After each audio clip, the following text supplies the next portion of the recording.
I want to start off this session by letting everybody know the most important thing you can do. And if you, and everybody write these things down, I'm getting ready to tell you, all right? Because if you take the lessons I'm going to give 5 lessons today, right? If you write down all 5 of these lessons, I promise you, this will be one of the best conferences you ever attended.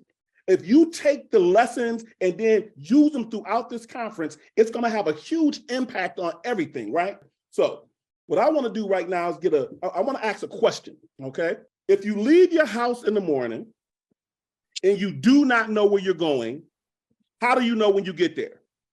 Victoria said, if you leave your house in the morning and you do not know where you're going, she said, you won't know when you get there.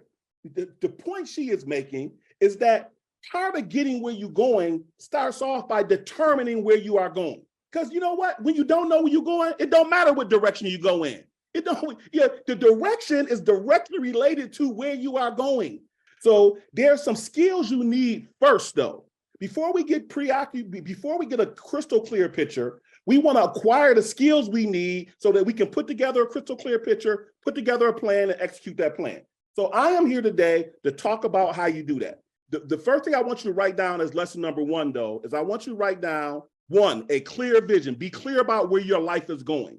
Then you can put together a plan, you can put together a direction, right? My grandmother said, Sam, if 2 people are exactly alike, one of them ain't necessary.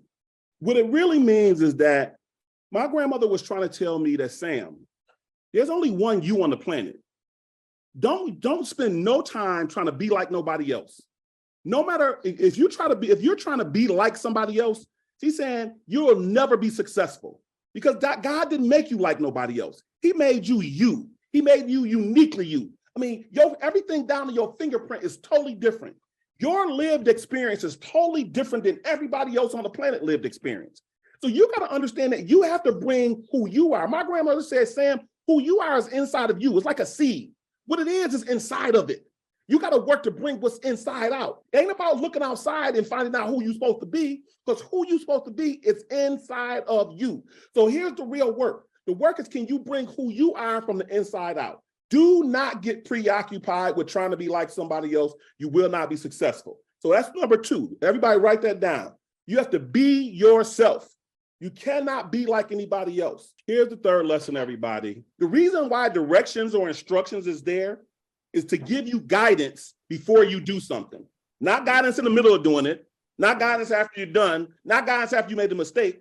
The directions are there to give you guidance before you do something. But it's following directions and following instructions is a form of listening.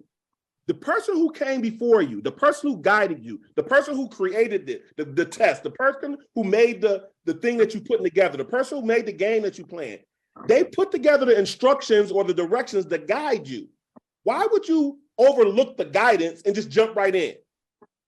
Sometimes we create difficulties for ourselves because we don't follow instruction, we don't take direction. And here's what I'm telling you. For all of you who going to your PhD or going to grad school, one of the biggest things you want to do is go talk to people who've been there. You want to be guided by people who have already traveled that path, all right? Now, so those are the first 3 lessons. So here's what number 4 is. 4 is you got to focus on listening versus hearing. The key is to study and practice listening. It takes time to do that. Focus your listening, and you will actually get a lot further in life. Most people don't actually listen, right? Most people, while other people are talking, they evaluating what they're saying. While the person's talking, they saying whether they agree or disagree. If somebody is talking to you and you decide whether you agree or disagree, are you listening? Not listening. What about while the person is talking to you, are you listening to them if you start asking them questions from your frame of reference? Because partially what's happening is when you're listening and you're taking notes, depending on how you're taking notes, you know what I'm saying, you are going in and out of the listening process, right? So listening requires your full attention when you do it correctly, okay? Lesson number 5 is to not just look, but to look and see. Is it possible for you to look at something and not see it? See, you have to pay attention to what's there. You see, you can't not see what's there, and you can't see what's not there. You have to be fully present. You have to see what's there.